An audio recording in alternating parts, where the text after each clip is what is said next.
વિકાસ ફક્ત કાગળ ઉપર જ. નમસ્કાર, આપ જોઈ રહ્યા છો ન્યૂઝ ફોર ઇન્ડિયા અને આપની સાથે હું છું અંશિની.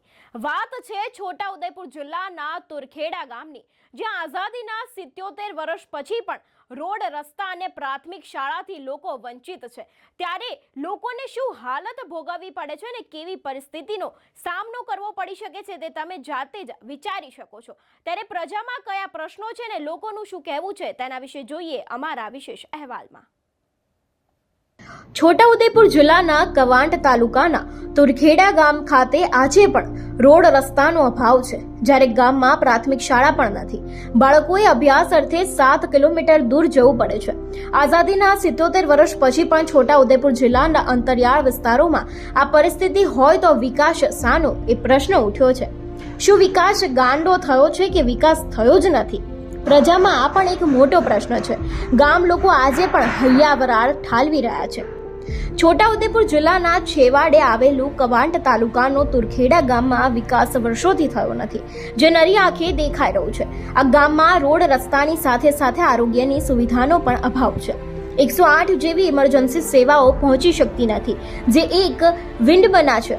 સરકાર આદિવાસીના વિકાસ અર્થે લાખોનો ખર્ચો કરે છે, પરંતુ સદર ગામની હાલત કંઈક અલગ જ છે, જેમાં પ્રજાને પ્રાથમિક સુવિધાઓથી વંચિત રખાયા છે, જે ભારે દયનીય લાગે છે. ઉલ્લેખનીય છે કે સદર ગામમાં આરોગ્યલક્ષી સુવિધાની સાથે સાથે શૈક્ષણિક સુવિધાનો પણ અભાવ છે. 7 કિલોમીટર ચાલીને બીજે ગામે અભ્યાસ અર્થે બાળકોએ જવું પડે છે. જ્યારે કોઈનું આરોગ્ય જોખમાય તે સમયે પલંગમાં સુડાવીને દર્દીને કવાંટ મુખ્ય મથક સુધી જવું પડે છે, પરંતુ ઈલાજ થતો નથી અને ઘણીવાર જિલ્લા મથક સુધી પણ આવવું પડે છે.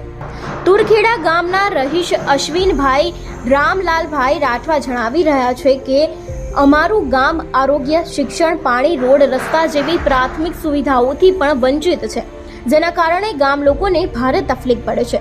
મહિલાઓને પ્રસૂતિ થવાની હોય તો સારવાર અર્થે લઈ જવાની પણ તકલીફ પડે છે. રસ્તા નહીં હોવાને કારણે વાહનો આવી શકતા નથી. જેસીબી મશીનથી પાણીના ખાડા ખોદવા પડે છે. માત્ર ચોમાસામાં પાણી મળે છે, ત્યારબાદ પાણી મળતું નથી અને ખાડા ખોદીને પાણી મેળવવું પડે છે. તુરખેડા ગામની મહિલા કાજલબેનને પ્રસ્તુતિની પીડા ઉપડતા વાંસની જોડી બનાવીને સોડાવીને 7 કિલોમીટર ચાલી સગા સંબંધીઓ દ્વારા લઈ જવામાં આવ્યા હતા. ત્યારબાદ 108માં કવાંટના આરોગ્ય કેન્દ્ર ખાતે લઈ જવામાં આવ્યા હતા. તેઓનો વિડીયો સોશિયલ મીડિયામાં ખૂબ જ વાયરલ થયો હતો. ત્યારબાદ સદનસીબે સફળ પ્રસૂતિ થતા પરિવારજનોને રાહતનો શ્વાસ લીધો હતો. અમારે અહીં રોડ નથી, રસ્તા નથી, કોઈ વ્યવસ્થા નથી, શાળા નહીં, કોઈ લાઇટની સુવિધા નહીં, પછી પાણી નહીં. પાણી અમારે કૂવા, હમણાં વરસાદ પડ્યો છે એટલે હમણાં પાણી થઈ ગયું છે. શિયાળામાં આપણે ઉનાળામાં અમારે કૂવા, પછી અમારે જાતના પૈસાથી જીસીબી લાવીને કૂવા ખોલીને પાણી પીધું છે.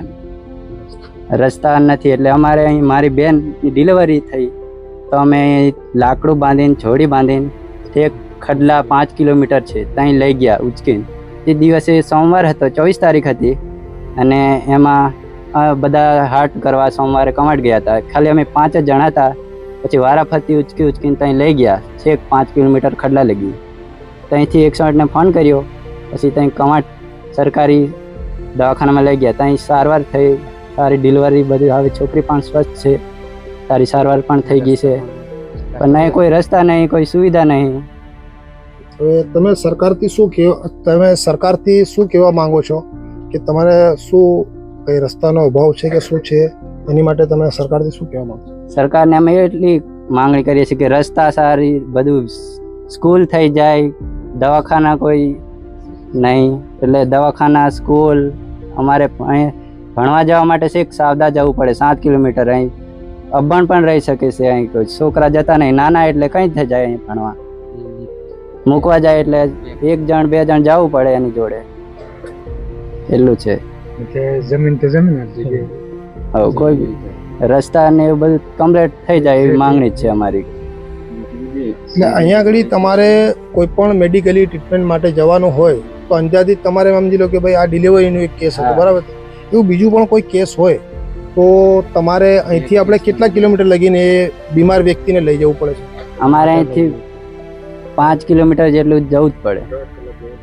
કલાક 1.5-3 કલાકો લાગી જાય, એ નક્કી નહીં. વધારે માણસ હોય તો તરત લઈ જાય, ઉચકીને લઈ જાવ એટલે થાક પણ લાગી જાય, બેસીને જવું પડે. અહીં ઘરનો છે એને તો રાત્રે 10 વાગે ડિલિવરીનું થઈ ગયું, પછી રાત્રે ઉચકીને 12 વાગી ગયા, અમારે રાત્રે લઈ ગયા. તો અનેક પ્રોબ્લેમ. એક અહીં દવા પી લીધી હતી અને દવાખાને લઈ જતા મરી ગયો, રસ્તામાં મરી ગયો.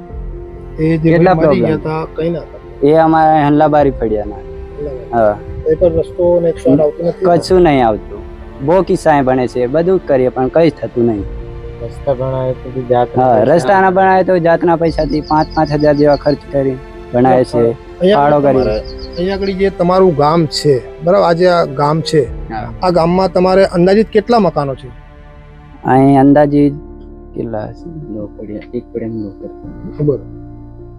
અંદાજિત અહીં અંદાજિત 140 કે 150 જેટલા મકાનો છે.